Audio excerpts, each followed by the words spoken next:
नमस्ते warriors. Ankylosing spondylitis में regular exercise या नियमित कसरत ट्रीटमेंट का एक निहायत इम्पॉर्टेंट हिस्सा है। ये तो आप सब जानते ही होंगे। आपके रूमेटोलॉजिस्ट, फिजियोथेरेपिस्ट, आपके बाकी एएस वॉरियर्स के ग्रुप, इंटरनेट, सब के ऊपर आपने ये ज़रूर सुना होगा। लेकिन क्या आप जानते हैं कि रेगुलर एक्सरसाइज एंकिलोजिंग स्पॉन्डिलाइटिस में कैसे मदद करते हैं? तो आज इसी बात को हम जानेंगे इस एपिसोड में। जैसा कि आप सब जानते हैं, एंकिलोजिंग स्पॉन्डिलाइटिस में सेक्रोइलियक जॉइंट और ये जो रीढ़ के हड्डी के जॉइंट्स है, इसमें सूजन आ जाती है। अपनी ही इम्यूनिटी अपने ही जॉइंट्स के ऊपर अटैक करती है। बॉडी में कोई भी जोड़ में जब सूजन आ जाती है तो एक प्रोटेक्टिव मैकेनिज्म रहता है। समझो ये जोड़ है जो सूजा हुआ है, तो इसके आजू बाजू के इर्द गिर्द जो मसल्स है वो स्पाज्म में चले जाते हैं। स्पाज्म यानी क्या? ये सिकुड़ जाते हैं और टाइट हो जाते हैं। इससे क्या होता है, तो जो जॉइंट इरिटेटेड है, जिस जॉइंट में सूजन है, उसकी मूवमेंट कम हो जाती है और वो जॉइंट प्रोटेक्ट हो जाता है। ऐसा होने से धीरे धीरे सूजन, इरिटेशन कम हो सकता है। तो यही बात पीठ कमर में भी होती है। जब इन जोड़ों में सूजन आ जाती है तो इसके इर्द गिर्द जो मसल्स है, जो स्पाइनल मसल्स बोलते हैं हम लोग, वो मसल्स टाइट हो जाते हैं, सिकुड़ जाते हैं, स्पाज्म में चले जाते हैं। तो जो दर्द और जो स्टिफनेस होता है पीठ कमर में एंकिलोजिंग में, वो दो चीज़ों की वजह से होता है। एक तो इन जोड़ों में सूजन है उसके वजह से, और दूसरी बात ये जो मसल्स मैंने कहा उनमें जो स्पाज्म हो जाता है, स्टिफनेस हो जाता है, उसके वजह से। जो जोड़ों की सूजन है वो तो गोलियां चालू करेंगे तो कम हो जाती है। स्पाज्म का क्या करेंगे? जो मसल स्पाज्म है वो भी थोड़े हद तक गोलियों से कम हो सकता है। लेकिन जब हम लोग स्ट्रेचिंग एक्सरसाइजेस करते हैं तो ये जो मसल्स है जो स्पाज्म में जा चुके हैं, वो धीरे धीरे नॉर्मल पोजीशन, नॉर्मल जो उनका कंडीशन है उसमें आ सकते हैं।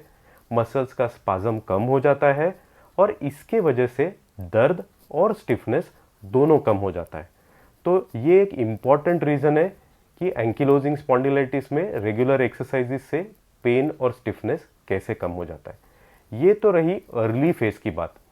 जैसे दिन बीतते जाते हैं, एंकिलोजिंग स्पॉन्डिलाइटिस में क्या क्या होता है।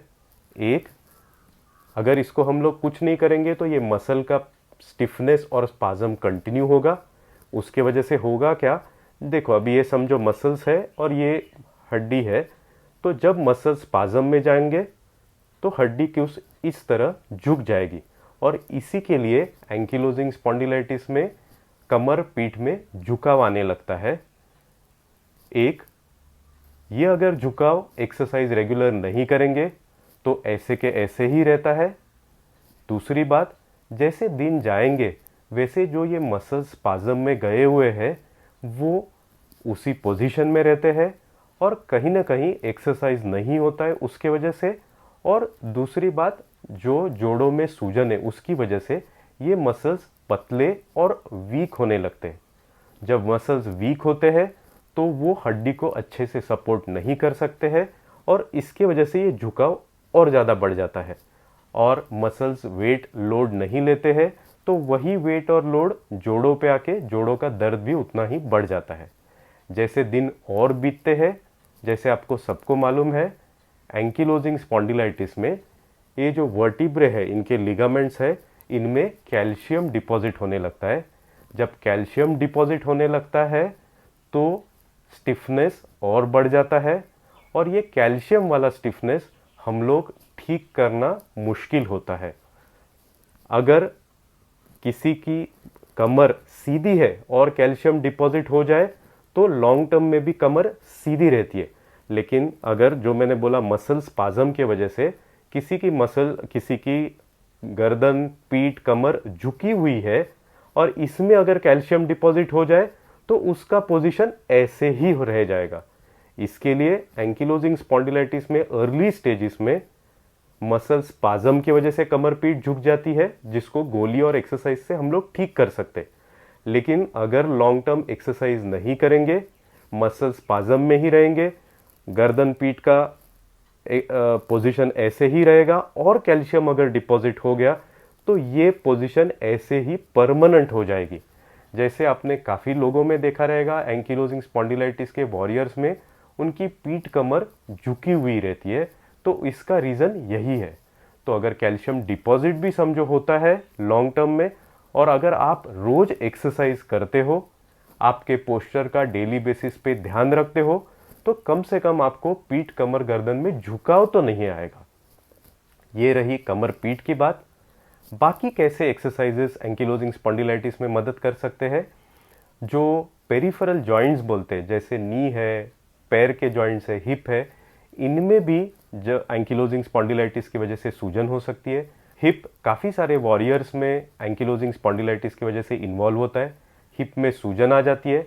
जब हिप में सूजन आती है तो उसके इर्द गिर्द के मसल्स भी स्टिफ हो जाते हैं, स्पाज्म में चले जाते हैं। लॉन्ग टर्म में, जैसे मैंने पहले भी कहा, ये मसल्स भी वीक हो जाते हैं। अगर एक्सरसाइज नहीं करेंगे तो वीक मसल्स लोड नहीं ले सकते, तो वही बॉडी का वेट, बॉडी का लोड जोड़ पे चला जाता है और जोड़ों में दर्द ज़्यादा होता है। दूसरी बात, जैसे एंकिलोजिंग स्पॉन्डिलाइटिस की वजह से जोड़ काफ़ी बार अंदर से खराब होने लगता है, अंदर से घिसने लगता है। इसके वजह से जॉइंट की जो मूवमेंट है वो कम होने लगती है। तो अगर हम regular range of motion exercise करेंगे तो एक जो इर्द गिर्द के मसल है उनका स्पाज्म कम हो जाएगा, दर्द कम हो जाएगा, और लॉन्ग टर्म में जो रेंज ऑफ मोशन है, जॉइंट को कितना हम लोग मूव कर सकते हैं, वो रेंज ऑफ मूवमेंट रिस्ट्रिक्ट नहीं होगी। तो हिप का मूवमेंट एक्सरसाइज करेंगे या कोई भी जॉइंट का मूवमेंट अगर रेगुलर एक्सरसाइज करेंगे तो मूवमेंट पूरा का पूरा इंटैक्ट रह सकता है। अगर एक्सरसाइज नहीं करेंगे तो वो मूवमेंट लिमिटेड होने का चांसेस ज़्यादा होता है।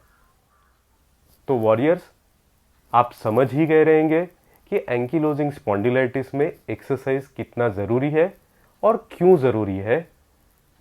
इससे हम लोग पोस्चर का खराब होना, कमर पीठ में झुकाव आना और हिप और बाकी जॉइंट्स की जो मूवमेंट रिस्ट्रिक्ट होती है, ये सब चीज़ हम लोग डेफिनेटली अवॉइड कर सकते हैं।